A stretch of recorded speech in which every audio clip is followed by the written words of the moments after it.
Nessa série, eu, Karina Oliani, converso com pessoas de todos os cantos do planeta engajadas na construção de um mundo mais sustentável. Olá, Ana, tudo bem? Super obrigada por ter aceito o meu convite e eu gostaria que você começasse se apresentando. Oi, Karina, obrigada pelo convite. Eu sou a Ana Luzia Lacerda, sou oceanógrafa de formação, com mestrado e doutorado em oceanografia e sou especialista em poluição no oceano, em regiões polares, especialmente na Antártica. E atualmente eu sou pesquisadora do Laboratório de Oceanografia da Universidade de Sorbonne, na França, que é o melhor instituto de oceanografia da Europa. Me conta um pouquinho mais sobre a sua pesquisa e o seu trabalho aí na França agora. Então, eu fui recentemente contratada, faz 3 semanas que eu estou morando aqui. No Brasil, eu já trabalhava com a poluição plástica no oceano, com foco no biofilme que tem nos plásticos. O plástico ele serve como um substrato artificial para muitas bactérias e outros micro-organismos que se aderem ali naquela superfície dos plásticos. Como muitos tipos de plástico eles são menos densos do que a água do mar, eles acabam sendo transportados de um local para outro por causa das correntes marinhas. E aí esses plásticos que têm esses micro-organismos, e outros macro-organismos na sua superfície acabam transportando espécies de um local para outro no globo que naturalmente não conseguiriam se dispersar. O que a gente está investigando é o problema da bioinvasão, da dispersão de espécies que não são nativas em alguns locais, como isso vai impactar os ecossistemas marinhos. E também o plástico, ele abriga alguns micro-organismos, que é chamada plastisfera, então essas comunidades que estão vivendo ali nos plásticos em ambientes aquáticos. E essa plastisfera ela pode conter organismos patogênicos, então que transmitem doenças tanto a outros organismos marinhos quanto também a seres humanos, e organismos com potencial de degradar os plásticos.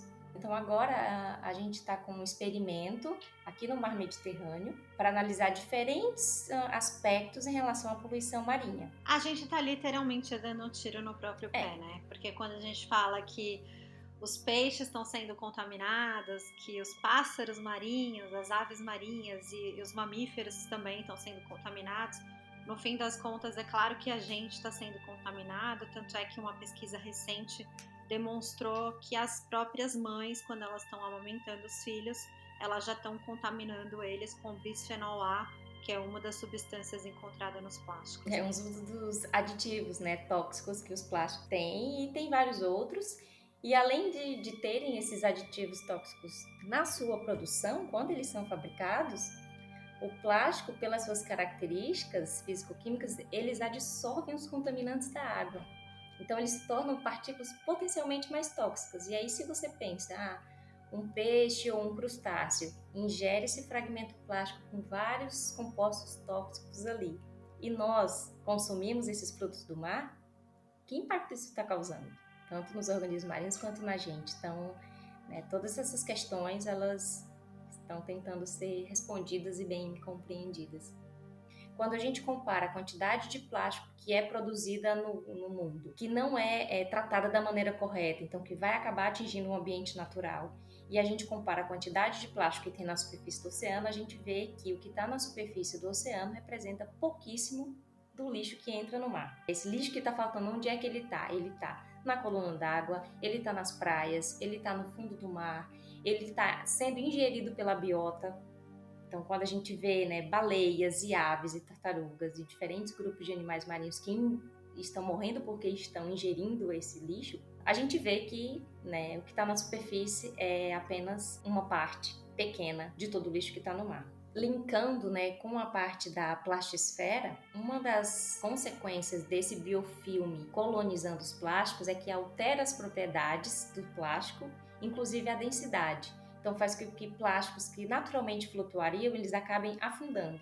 E a maior parte do lixo marinho é feito de plástico? Sim, a gente fala muito no plástico por quê? Porque em torno de 90% do lixo que está no mar é plástico. Muitos dos itens que utilizamos são feitos de plástico. Ele é durável, ele tem um baixo custo de produção, é versátil, ele é maleável. Então, essas características que fizeram com que ele fosse substituindo vários outros materiais são as mesmas que trazem uma grande preocupação, porque uma vez que esse lixo plástico ele está no ambiente, ele é descartado de maneira incorreta, ele continua com as mesmas características de ser altamente durável, de ser maleável, resistente. Esse é o grande problema.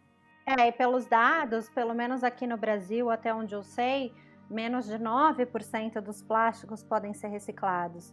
Então, infelizmente, é um material que nós geramos que ele não é muito sustentável, porque praticamente nenhuma fração do plástico pode ser reciclada ou é reciclada.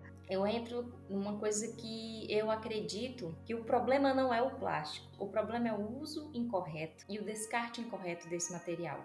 Se a gente encontrar um outro material para substituir o plástico e continuar tendo as mesmas ações como sociedade, a gente só vai estar criando um outro problema. O planeta não sustenta mais os hábitos de consumo que nós temos. Qual é a dica ou quais são as dicas que você, como pesquisadora, oceanógrafa e ser humano vivendo nesse mundo, você daria para gerações que estão, para essa geração em primeiro lugar e depois para gerações que estão por vir? A primeira coisa que eu diria é repense o seu papel como ser humano e os seus hábitos de consumo e mude.